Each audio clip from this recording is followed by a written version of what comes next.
Friends, आज हम start करते हैं क्लास 10th विज्ञान यानी साइंस चैप्टर नंबर 2 यानी कि अध्याय 2 अम्ल क्षार एवं लवण। तो सबसे पहले हम देखते हैं कि एसिड क्या चीज़ है। एसिड की परिभाषा देखेंगे। परिभाषा है जो पदार्थ पानी में घुलकर हाइड्रोजन आयन यानी हाइड्रोजन आयन को बोलते हैं H+ आयन देते हैं, उन्हें हम अम्ल कहते हैं। उदाहरण की बात करें, एग्जाम्पल उदाहरण HCl में देखो हाइड्रोजन है, H2SO4 में H है, नाइट्रिक अम्ल यहाँ पे H है, एसिटिक अम्ल यहाँ पे H है। तो ये जब जल में घुलेंगे तो H+ आयन देंगे यानी कि हाइड्रोजन छोड़ेंगे। इनकी प्रॉपर्टी देख लेते हैं, गुण क्या चीज़ है। अम्लों के गुण, अम्लों के गुण में ये स्वाद में खट्टे लगते हैं और ये नीले लिटमस पेपर को लाल लिटमस पेपर में बदल देते हैं। जलीय विलयन में विद्युत का चालन करते हैं। ये संक्षारक होते हैं यानी कि किसी भी पदार्थ को ये संक्षारित करने के प्रॉपर्टी रखते हैं। अब हम बात करते हैं क्षारक एवं क्षार। क्षारक को बोलते हैं बेसिस और क्षार को बोलते हैं एल्कलाइज। तो हम परिभाषा देखते हैं। जो पदार्थ पानी में घुलकर हाइड्रोक्साइड बोलते हैं, OH- देते हैं, उन्हें हम क्षारक कहते हैं। और क्षार क्या होता है? क्षार होता है जो क्षारक पानी में घुलनशील होते हैं। ऐसे क्षार जो पानी में घुलनशील होते हैं उन्हें हम क्षार कहते हैं। उदाहरण देखते हैं। सोडियम हाइड्रोक्साइड जिसको बोलते हैं NaOH, इसमें OH पानी में घुलनशील होगा तो OH- निकालेगा। और इसमें पोटेशियम हाइड्रोक्साइड, इसमें भी OH- निकलेगा। यहाँ भी देखते हैं कैल्शियम हाइड्रोक्साइड, ये जब टूटता है इसमें से भी OH बाहर निकलता है। अब हम इसकी प्रॉपर्टी देख लेते हैं, गुण देख लेते हैं। तो इनके जो स्वाद होते हैं वे कड़वे होते हैं, साबुन जैसा चिकना भी होते हैं। लाल लिटमस पेपर को ये नीले लिटमस पेपर में परिवर्तित कर देते हैं यानी कि चेंज कर देते हैं। अब हम बात करते हैं पहचान कैसे करेंगे, अम्ल और क्षार की पहचान कैसे करेंगे। तो एक सबसे पहले आता है लिटमस पेपर जो कॉमन है। लिटमस पेपर ये यहाँ पे देखते हैं पदार्थ है, यहाँ पे नीला लिटमस पेपर, यहाँ पे लाल लिटमस पेपर। तो जो अम्ल होता है लाल हो जाता है और जो लाल लिटमस पेपर होता है उसमें कोई परिवर्तन नहीं होता है, क्योंकि पहले से ही लाल है तो उसमें परिवर्तन होगा नहीं। तो जो क्षारक है उसमें कोई परिवर्तन नहीं होगा और नीले और लाल लिटमस पेपर को नीला लिटमस पेपर कर देगा। अब हम देखते हैं पीएच पैमाना क्या होता है। पीएच पैमाना ये बहुत इंपॉर्टेंट है, 1-2 नंबर में आते हैं। हाइड्रोजन आयन के, इसको full form potential of hydrogen. तो जो पीएच होता है, पीएच एक प्रकार का पैमाना है जिसमें क्या होता है 1 से लेके 14 तक नंबर होते हैं, ठीक है। तो यहाँ 1 से 7 तक, 7 को छोड़ देते हैं, 7 उदासीन होता है, यहाँ पे 7 उदासीन होता है। लेकिन इसके पीछे वाला ये अम्लीय प्रवृत्ति का होता है, अम्लीय। और इधर से देखेंगे क्षारीय प्रवृत्ति का होता है।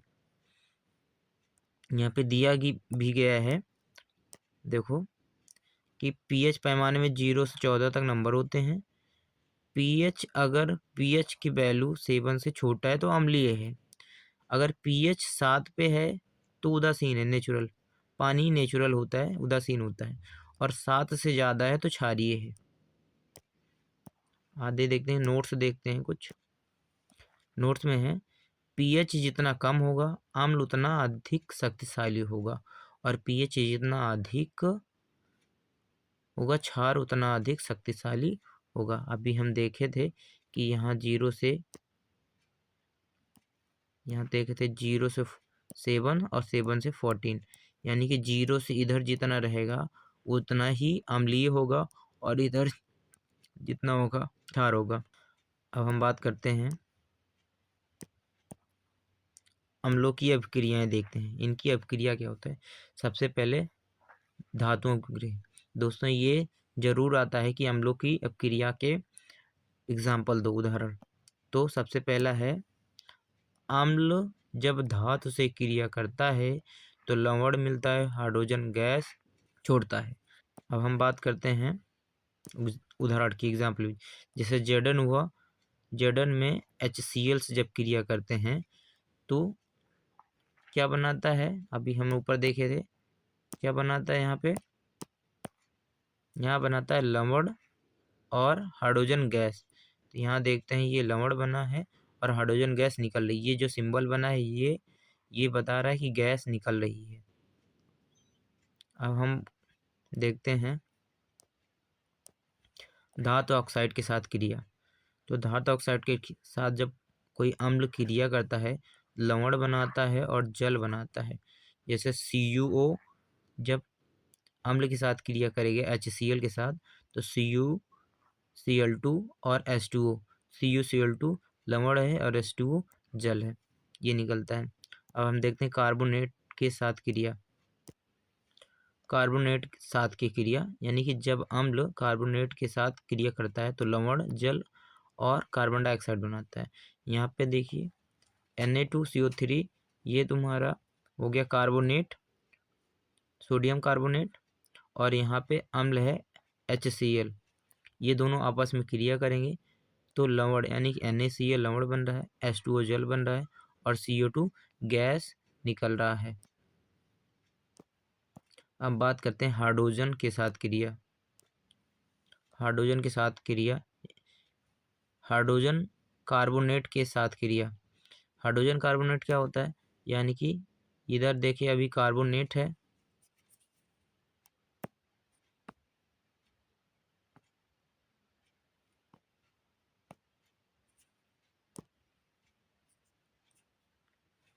हाइड्रोजन कार्बोनेट के साथ क्रिया कार्बोनेट बोलते हैं या फिर सोडियम हाइड्रोजन कार्बोनेट बोलते हैं। फिर यहाँ पे देखते हैं HCl है। HCl हमारा अम्ल है और जब ये क्रिया करता है तो H2O कार्बन डाइऑक्साइड गैस निकलता है। अब हम देखते हैं उदासीनी अपक्रिया क्या है। उदासीनीकरण अपक्रिया यानी कि परिभाषा देखते हैं। जब कोई अम्ल क्षार से क्रिया करता है तो क्या निकलता है, लवण और जल बनाता है। तो ऐसी अपक्रिया को उदासीनी अपक्रिया कहते हैं। ये इंपॉर्टेंट क्वेश्चन है। अब हम एग्जाम्पल देख लेते हैं यहाँ से। HCl NaOH के साथ जब क्रिया करता है, HCl आपका अम्ल है और ये आपका लवण है, इन दोनों आपस में क्रिया करेंगे तो HCl बनेगा, H2O बनेगा।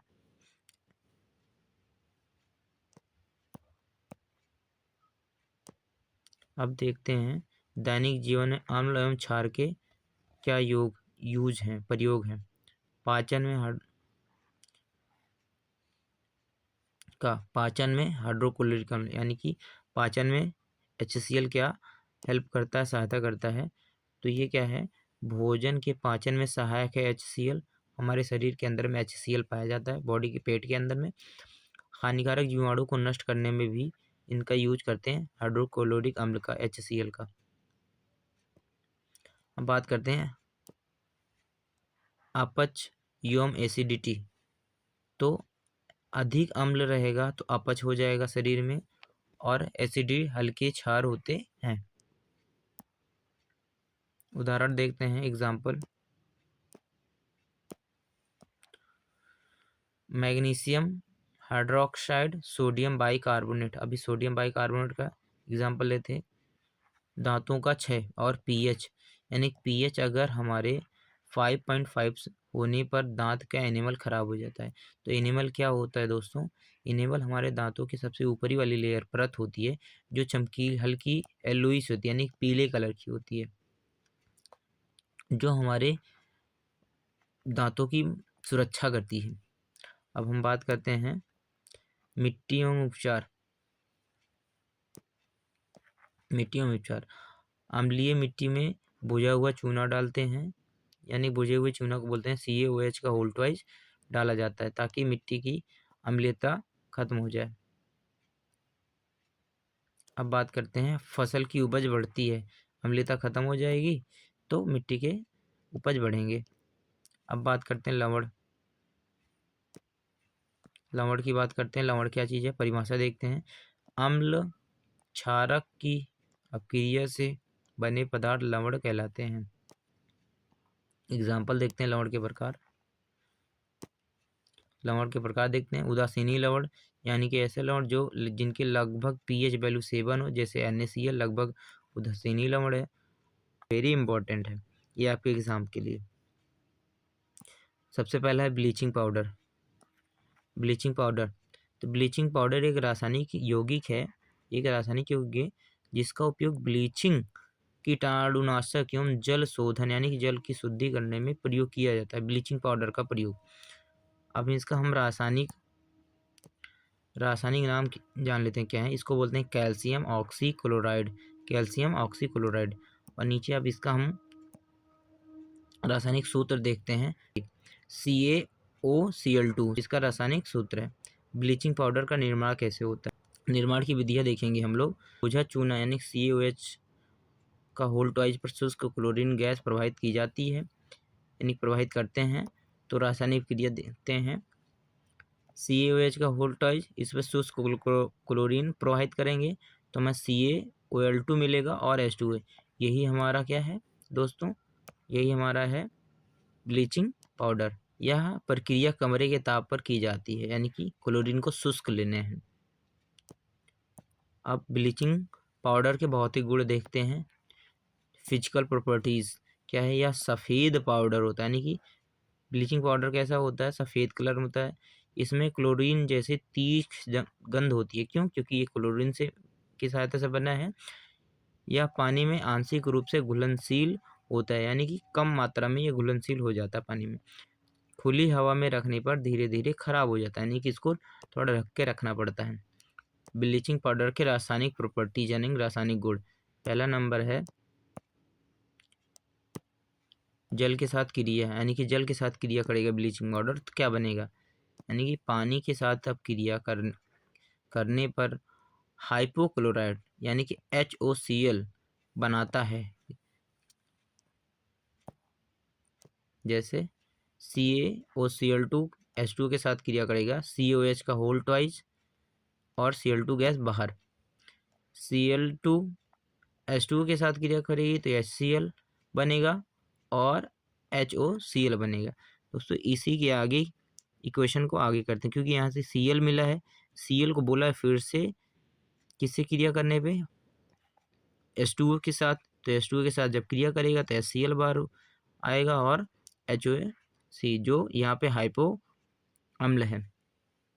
नोट क्या है, HOCl जो है क्लोरीन हाइपोक्लोरस अम्ल जो है कि ब्लीचिंग और कीटाणुनाशक क्रिया के लिए जिम्मेदार होते हैं, यानी कि कीटाणुनाशक में प्रयोग किए जाते हैं। दूसरा है अम्ल के साथ क्रिया, यानी कि ब्लीचिंग पाउडर अम्ल के साथ क्रिया करेगी तो क्या होगा। तो यहाँ देखते हैं CaOCl2 ब्लीचिंग पाउडर हो गया, यहाँ पे अम्ल हो गया, क्रिया करेगा तो यहाँ पे CaCl2 बनेगा।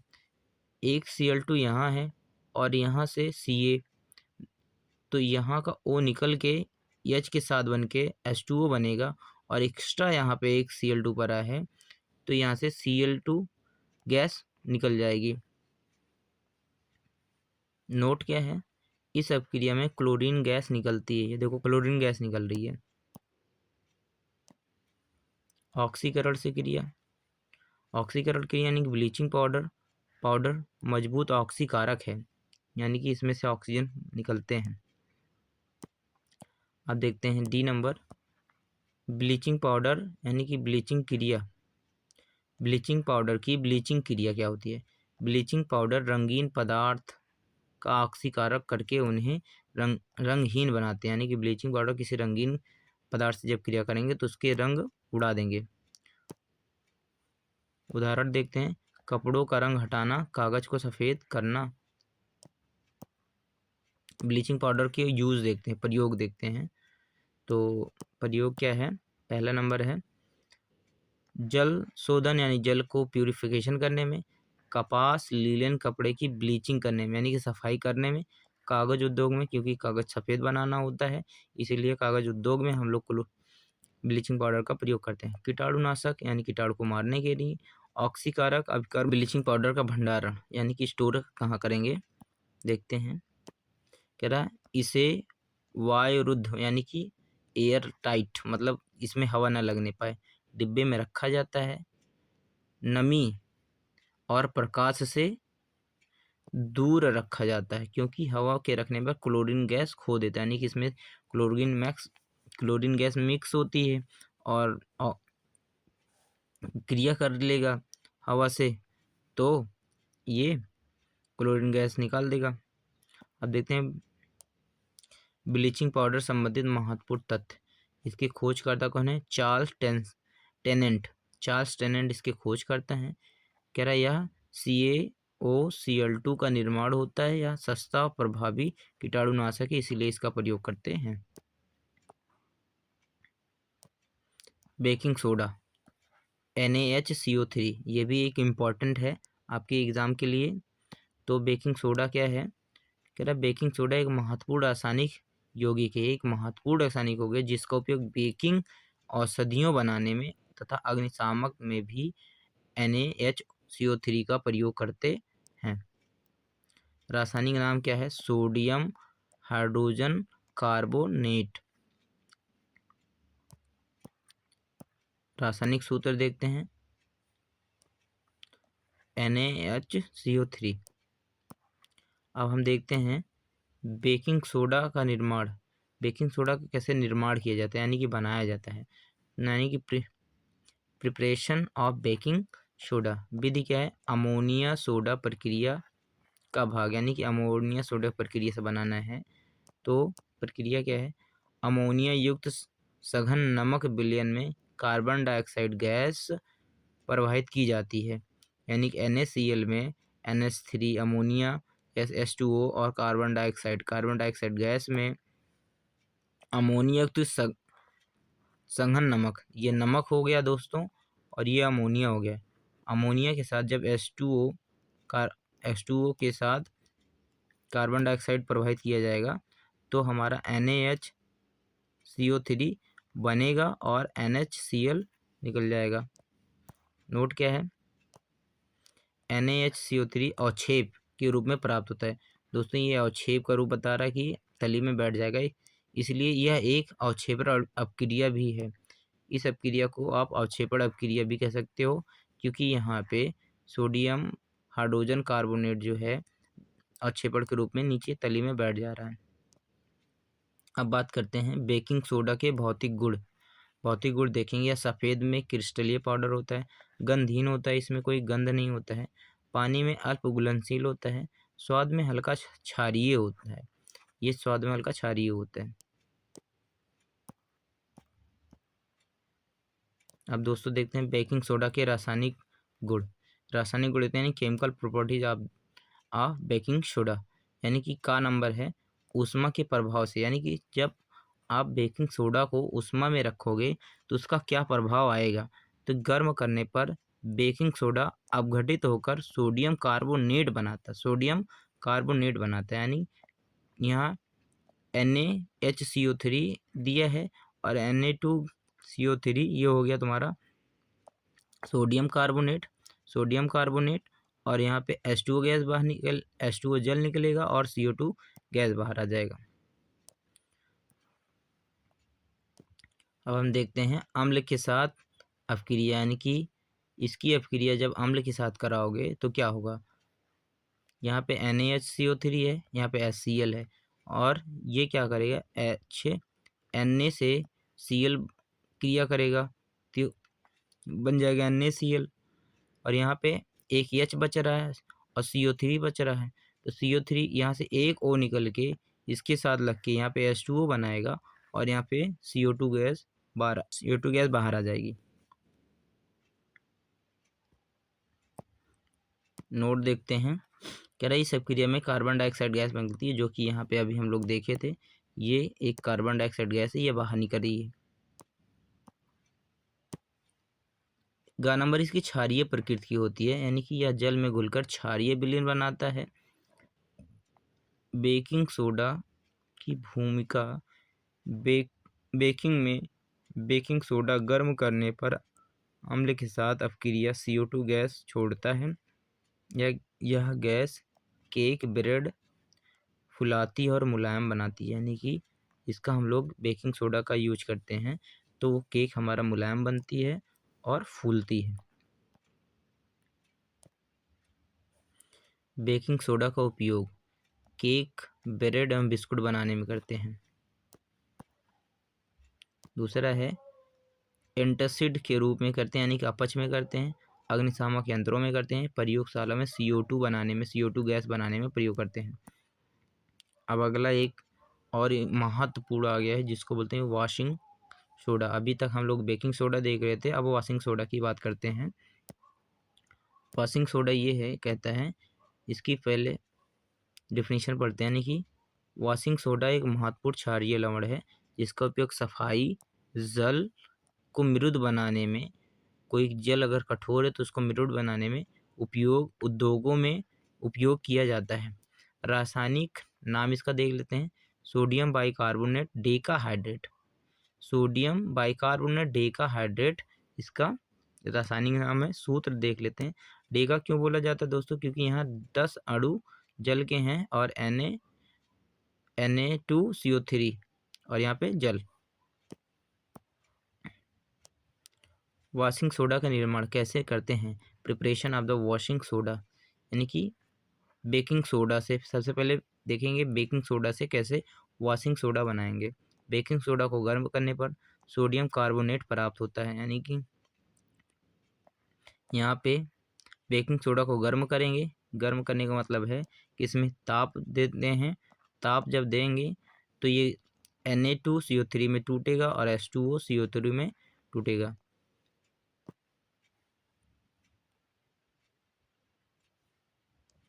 अब देखते हैं, अब इसे जल मिलाने पर, अभी जो यहाँ पे ये मिला है सोडियम कार्बोनेट, यहाँ पे इसमें जल मिलाएंगे कितनी 10 अणु, तो ये बन जाएगा हमारा sodium carbonate decahydrate. Washing soda के भौतिक गुण देखते हैं। Physical properties of washing soda. Washing soda यानी कि सफ़ेद क्रिस्टलीय ठोस बनाने में गंधहीन होता है, पानी में घुलनशील है, स्वाद में क्षारीय है।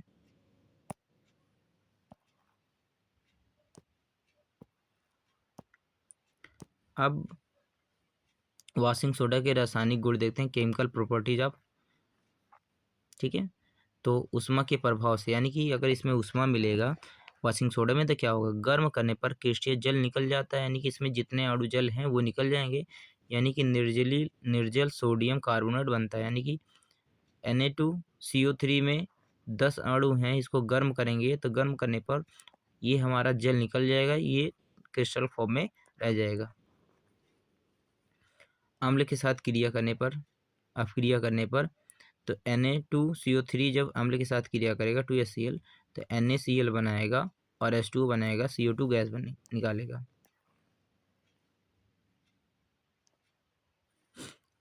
क्षारीय प्रकृति देखते हैं, यानी कि क्षारीय प्रकृति में क्या होगा, यह जल में घुलकर क्षारीय विलयन बनाता है। कठोर जल को मृदु बनाने में प्रयोग किया जाता है। वॉशिंग सोडा कठोर जल में उपस्थित कैल्शियम और मैग्नीशियम आयनों का अवक्षेप के रूप में हटा देता है।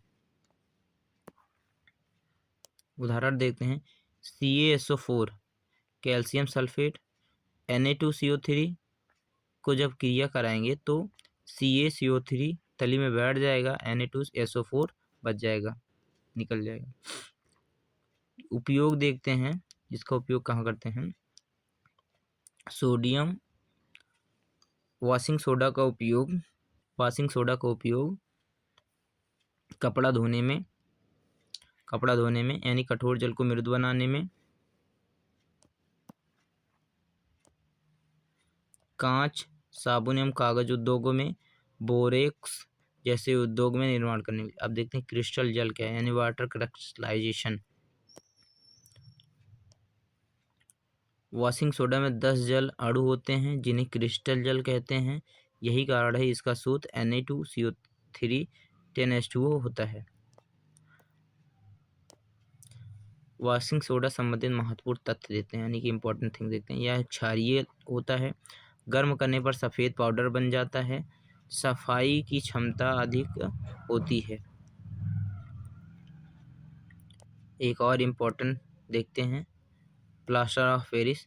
दोस्तों तीनों में से दो आपको जरूर याद करके जाना होगा, एक प्लास्टर ऑफ पेरिस, एक बेकिंग सोडा। तो प्लास्टर ऑफ पेरिस क्या है? प्लास्टर ऑफ पेरिस एक सफ़ेद मुलायम महीन पाउडर है जिसका उपयोग मूर्तियां बनाने में, सजावटी वस्तुएं तथा टूटी हड्डियों में प्लास्टर चढ़ाने के प्रयोग में किया जाता है। रासायनिक नाम देखते हैं, कि केमिकल नेम क्या है इसका? Calcium sulphate hemihydrate. हेमीहाइड्रेट क्यों बोला जाता है अभी बताते हैं दोस्तों। रासायनिक सूत्र देखते हैं इसके। रासायनिक सूत्र दें, केमिकल फार्मूला CaSO4 कैल्शियम हो गया, SO4 सल्फेट हो गया, यहाँ पे हाफ आया है, हाफ H2 है, इसलिए इसको हेमी हाइड्रेट बोलते हैं। अब देखते हैं, इसको हम जिप्सन भी नाम कहते हैं, प्लास्टर ऑफ पेरिस को जिप्सन भी बोलते हैं, यानी कि CaSO4.2H2O लगभग जब 100 से 20 सेंटीग्रेड तक गर्म करते हैं तो प्लास्टर ऑफ पेरिस बनता है। कुछ और जल के निकल जाते हैं। रासायनिक समीकरण देखते हैं, CaSO4 2H2O, इसमें से जब गर्म करेंगे, इसको जब हीट देंगे तो इसमें से डेढ़ और बाहर निकल जाएंगे, इसलिए ये इतना बचेगा जो हमारा जिप्सम है, यानी प्लास्टर ऑफ पेरिस है। प्लास्टर ऑफ पेरिस के भौतिक गुण देखते हैं। प्लास्टर ऑफ पेरिस के भौतिक गुण यानी physical properties of plaster of Paris. सफ़ेद रंग महीन पाउडर होता है, हल्का होता है, मुलायम होता है, पानी में थोड़ा घुलनशील होता है। क्रिस्टल जल देखते हैं। परिभाषा क्या चीज़ होता है? किसी लवण में क्रिस्टल में उपस्थित निश्चित जल के अणुओं की संख्या को क्रिस्टल जल कहते हैं। एग्जाम्पल, CuSO4 यानी कॉपर सल्फेट में इन 5 अणु क्या हैं? वाटर हैं। यहाँ पे Na2CO3 सोडियम कार्बोनेट में 10 अणु किसके हैं? क्रिस्टल फॉर्म में H2O के। अब हम दोस्तों कुछ महत्वपूर्ण प्रश्न कर लेंगे 2026 में जो आएगा। अब पूरा क्वेश्चन पढ़ेंगे तब आपको इस चैप्टर से कोई दिक्कत नहीं होगा। पहला क्वेश्चन है, अम्ल एवं क्षारक की परिभाषा उदाहरण सहित लिखना है। पीएच पैमाना क्या है, इसका महत्व बताना है। शुष्क HCl गैस में लिटमस पेपर प्रभाव क्यों नहीं डालती है। अम्ल धातु के साथ अपक्रिया लिखना है। उदासीनीकरण अपक्रिया क्या है। एंटासिड क्यों प्रयोग किए जाते हैं। दांतों का क्षय क्यों होता है। लवण की परिभाषा लिखनी है। NaOH का उपयोग ब्लीचिंग पाउडर का निर्माण लिखना है। बेकिंग सोडा, दोस्तों अभी रुकने ना, इसका आंसर भी हम नीचे पढ़ा देंगे आप सबको। बेकिंग सोडा का उपयोग, वॉशिंग सोडा का सूत्र लिखना है। क्रिस्टल जल क्या है। POP क्या है। अम्लीय मिट्टी चूना क्यों डाला जाता है। अम्लीय मिट्टी में चूना क्यों डाला जाता है। अब आइए हम इसका आंसर एक एक करके देख लेते हैं दोस्तों।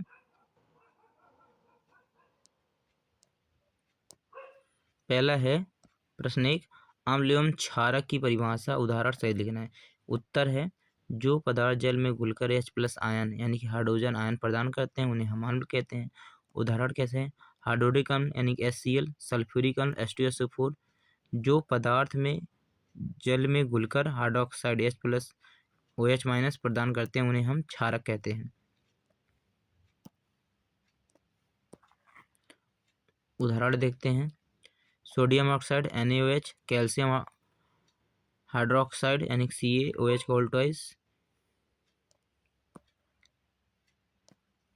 पीएच पैमाना क्या है, इसका महत्व क्या है। ये दोस्तों बहुत इंपॉर्टेंट क्वेश्चन है। पीएच पैमाना क्या है। पीएच पैमाना किसी विलयन में अम्लीय क्षारीय प्रकृति दर्शाता है, यानी कि कितना वो अम्लीय कितना क्षारीय वो प्रकृति दर्शाता है। इसमें इसके जो मान होते हैं 0 से 14 के बीच में होते हैं। महत्व पाचन क्रिया में क्या होता है। दांतों के क्षय को समझने में, यानी कि क्षय क्यों हो रहा है उसकी अम्लीयता जानने के लिए पीएच का यूज करते हैं। मिट्टी की गुणवत्ता जानने के लिए इसमें कितना मात्रा अम्लीय है। पर्यावरण संतुलन बनाए रखने में इसका भी प्रयोग करते हैं। तीसरा क्वेश्चन है प्रश्न 3, शुष्क HCl यानी कि हाइड्रोजन क्लोराइड गैस में लिटमस पेपर या फिर पत्र पर कोई प्रभाव क्यों नहीं डालती है। उत्तर देखते हैं। अम्ल केवल जलीय अवस्था में हाइड्रोजन आयन देते हैं, यानी कि अम्ल को अगर जल डालोगे तभी H+ आयन देखते हैं।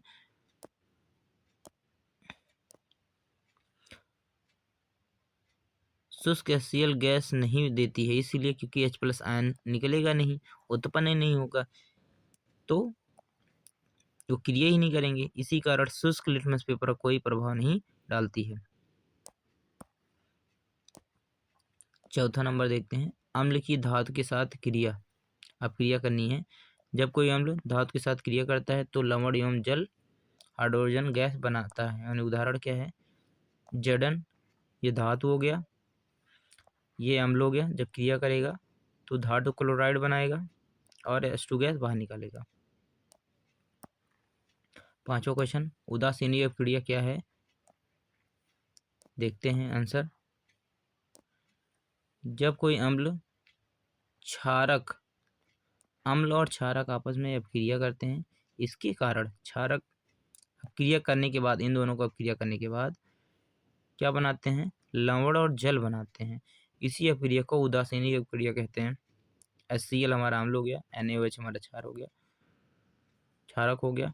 जब इन दोनों क्रिया करने तो ये हमारा लवण बनाते हैं और H2O जल बनाते हैं, इसीलिए हम इस अभिक्रिया को उदासीनी अभिक्रिया कहते हैं।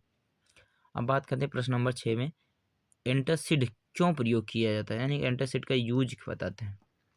कह रहा है कि पेट में अत्यधिक हाइड्रोक्लोरिक यानी HCl की मात्रा जब बॉडी में ज़्यादा हो जाती है तो अपच हो जाता है और जलन होने लगती है। एंटासिड हल्के क्षार होते हैं जो अतिरिक्त अम्ल को उदासीन कर देते हैं। अभी जानते हो कि जब अम्ल क्षार क्रिया करते हैं तो उदासीनी अपक्रिया बनती है, तो पेट में जाके एक रिएक्शन हो जाता है जिनके कारण अम्लीय मात्रा को न्यूट्रलाइजेशन कर देता है। मैग्नीशियम हाइड्रॉक्साइड ये हमारा एग्जाम्पल है। क्वेश्चन नंबर 7 देखते हैं। दांतों का क्षय क्यों होता है, हमें बताना है।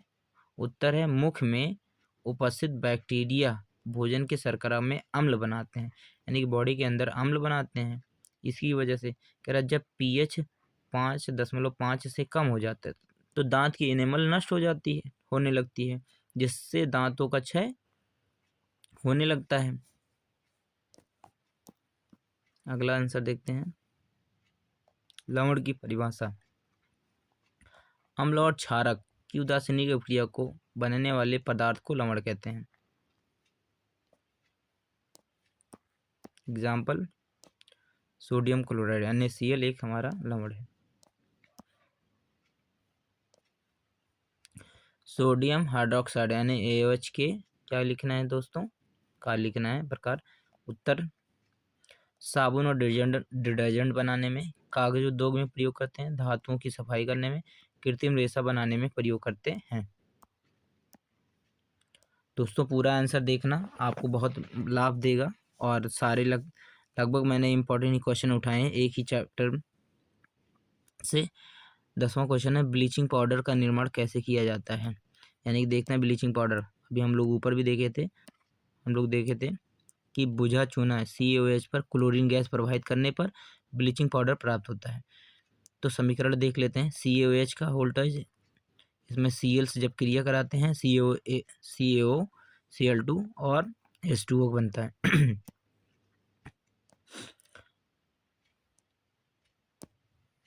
बेकिंग सोडा का उपयोग लिखना है। केक एवं ब्रेड बनाने में प्रयोग करते हैं, एंटासिड के रूप में और अग्निशामक यंत्रों में प्रयोग करते हैं। 12वां उत्तर है, वॉशिंग सोडा के रासायनिक सूत्र लिखना है। वॉशिंग सोडा Na2CO3.10H2, इसको डेकाहाइड्रेट भी बोलते हैं। क्रिस्टल जल क्या है, आंसर देखते हैं।